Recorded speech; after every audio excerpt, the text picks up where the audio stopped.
When you think of American hegemonic power, the first thing that comes to your mind is its mighty American armada. But in reality, it's actually the American bond market. Now, to understand this, you have to understand four pillars. First, the bond market itself, which is where the price of borrowing gets settled. The petrodollar system, which is why the whole world needed dollars in the first place. And the global oil market, which is what those dollars buy. And the last but not the least, what comes to known as Japan's carry trade, which is how this whole thing got funded for the past 30 years. I covered the carry trade in the last video. Watch that first, it will help you understand. This video is built on top of that. Because 3 weeks ago, the United States bought Japanese yen. The US has done that only 3 times in the past 40 years.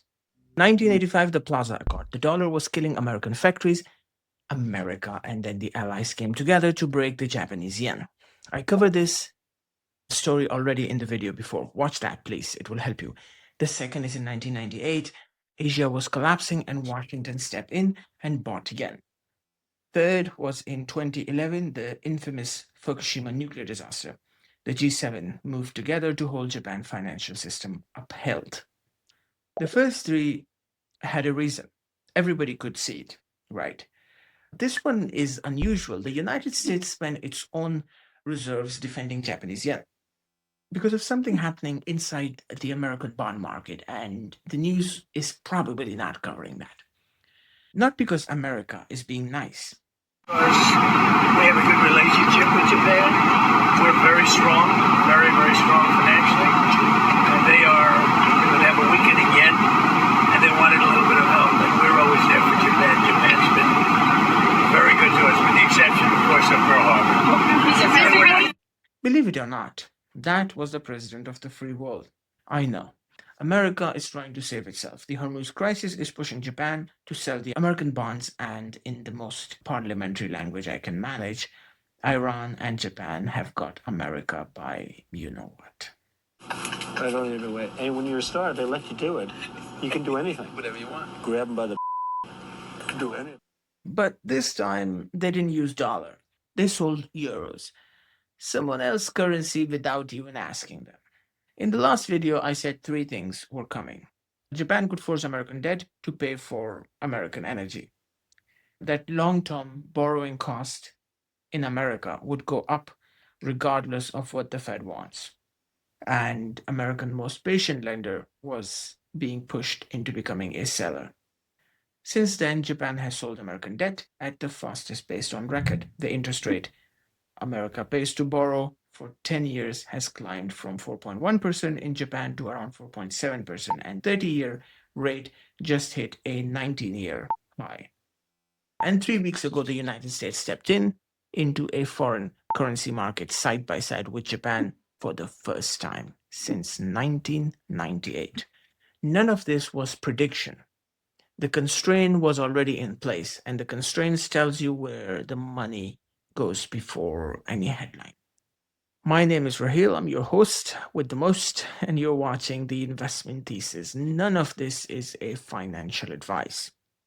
The world found out because of a photograph leaked, much like a Netflix documentary.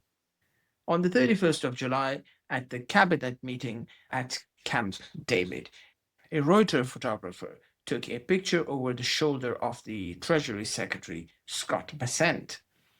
On his notepad, in his own handwriting, was to-do list by Japanese yen, 5 to 10 billion. He makes sure that there was a sign of yen next to it so he doesn't confuse it with the yogurt and tomatoes, all of the other groceries that are on Bessent's list. Hours later, the New York Federal Reserve made the trade for him. The yen jumped off a 40-year low.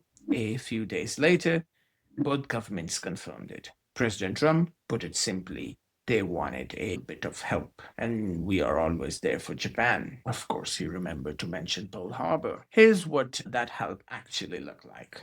The day before, Japan had spent an estimated $52.8 billion buying its own currency in a single day, probably the biggest one-day defense of a currency ever. Across 2 days, the two countries threw roughly $88 billion at the market. 163.73 per dollar on Thursday to 157.7 on Friday.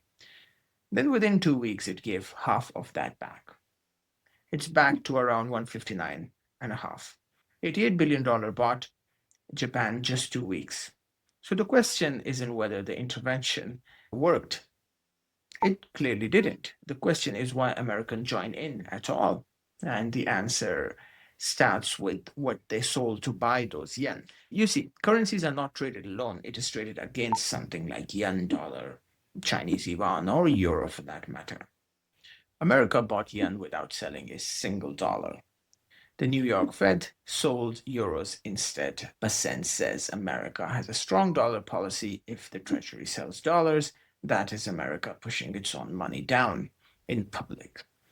It breaks the promise. It invites questions in Congress. Selling euro does the job.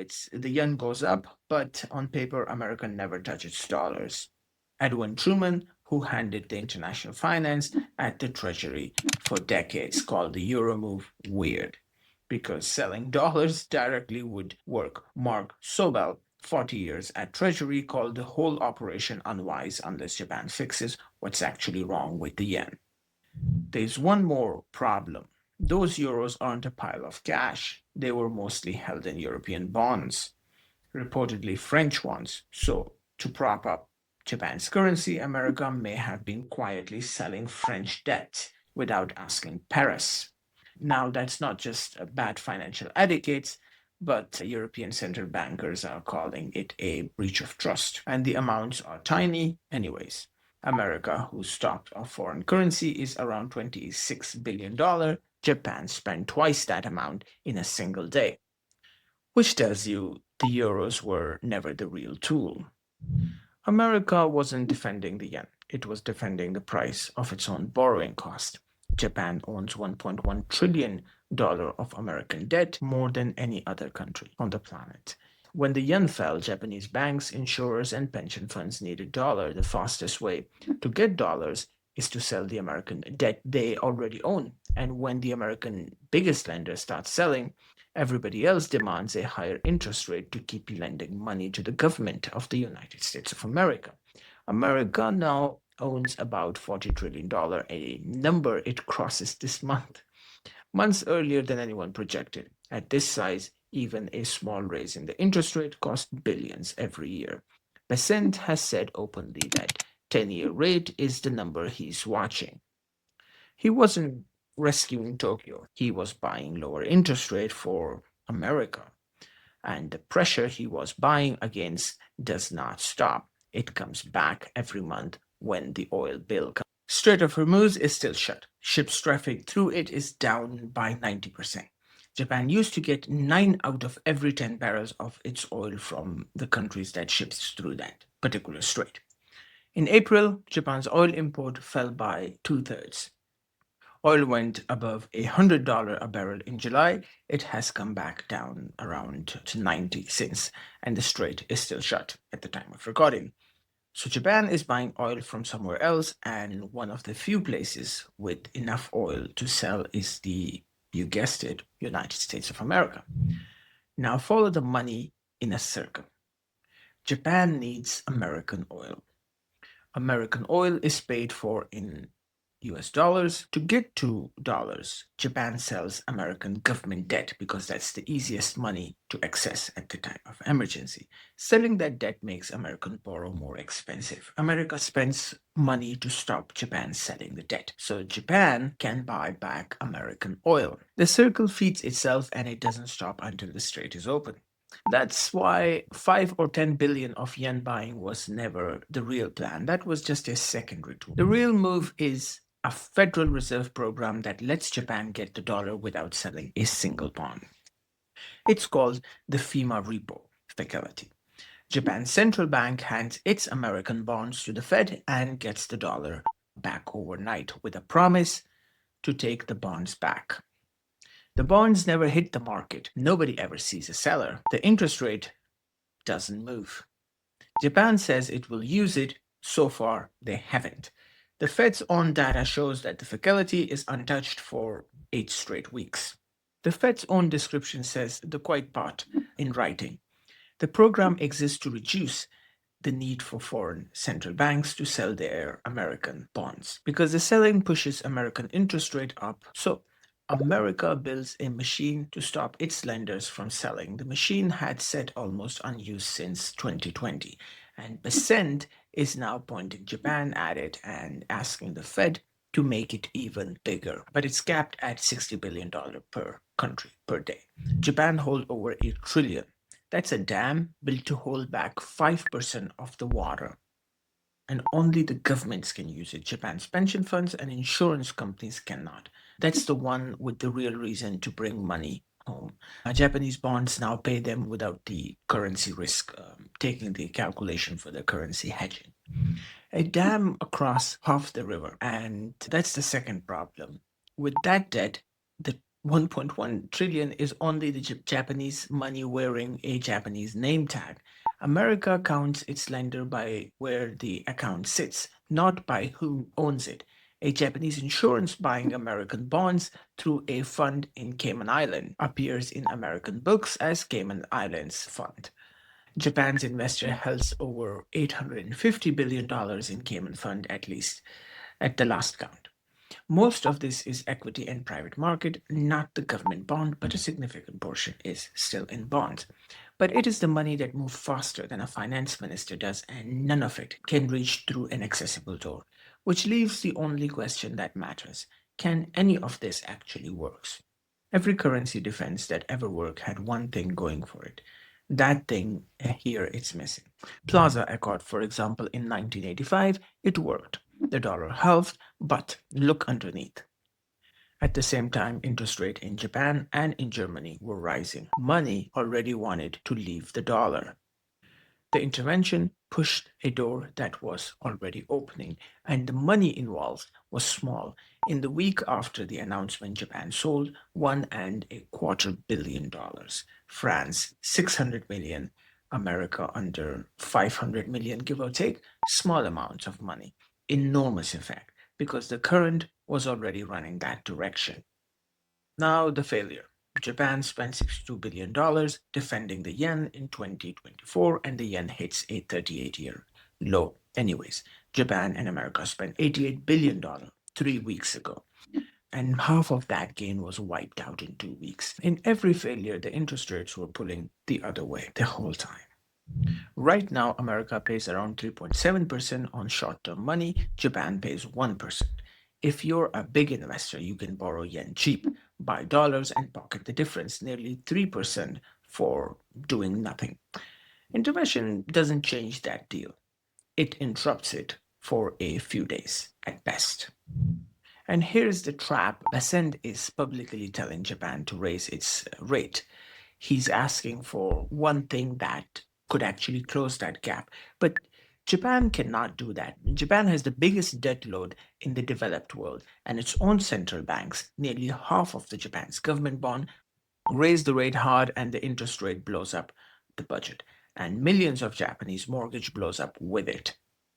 In 1985, Japan could afford higher rates. That's why the Plaza Accord worked. They are running Plaza Accord without the one thing that made Plaza Accord work in the first place.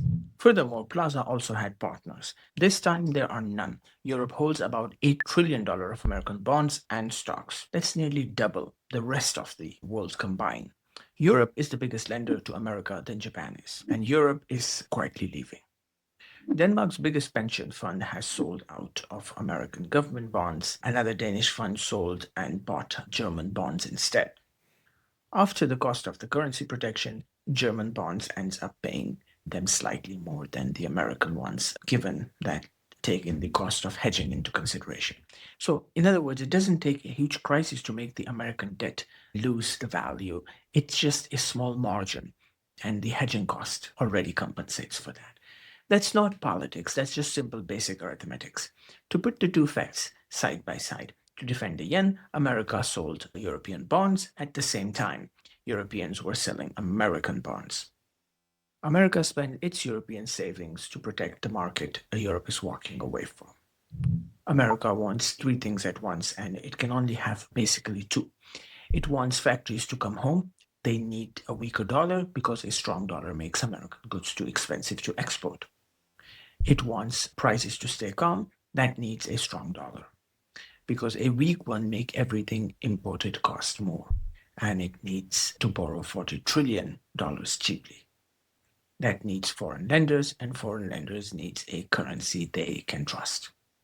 Watch what they do, not what they say.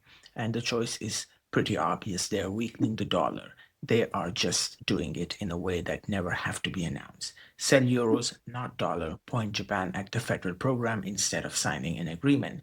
Let the cameraman photograph a notepad instead of actually holding a press conference. Bessent is running Plaza Accord without ever saying a word. Because the moment you say it out loud, everybody hold American debt sells before you can even finish the sentence, particularly the 650 billion sitting in Beijing. So what do you actually watch? Not the yen. Watch the 10-year rate, the price America pays to borrow. And intervention only works while the market believes it might work. The yen has already given back half the gains. If American borrowing costs keep climbing, anyways, the market has decided this doesn't work. That moment can arrive while both governments still have plenty of money left. And there is a set date for it already. The Bank of Japan meets on the 17th and 18th of September, and it has signaled a raise. That meeting decides whether any of this held. They're not running out of ammunition, they're running out of credibility. And credibility is the one thing neither governments can print. So back to the notepad. $5 to $10 billion cannot move market that trades a trillion a day. It was never meant to do. It was meant to be a photograph, a signal, and America is just trying to have the best of the both worlds by letting cameraman see that no percent got the effect of an announcement without making one. He can deny it tomorrow. When you have strong options, you use them. When you have weak ones, you perform them. And this was more of a performative act. Follow the constraints, not the headlines. The constraints was never the yen. America can print dollar, it cannot print people willing to hold them. And that is also where the crypto bill comes into effect. And that deserves a video of its own at some point, or the Stablecoin Act to be more precise. The carry trade is done next in the bond market. The things all of this was built to protect, and the market that decides what happens to the stocks too. Remember what Mr. Buffett says. Bond market or the interest rate works as a gravity for the stock markets, at least the value stocks. Subscribe so you don't miss it. Sources, what I've collected this data, usually I link them below. None of this is a financial advice. And again, I cannot decide for your situation, each for their own. What I can do is publicly announce what I buy. I will see you in the next one, I guess. And thank you very much for watching. Over and out.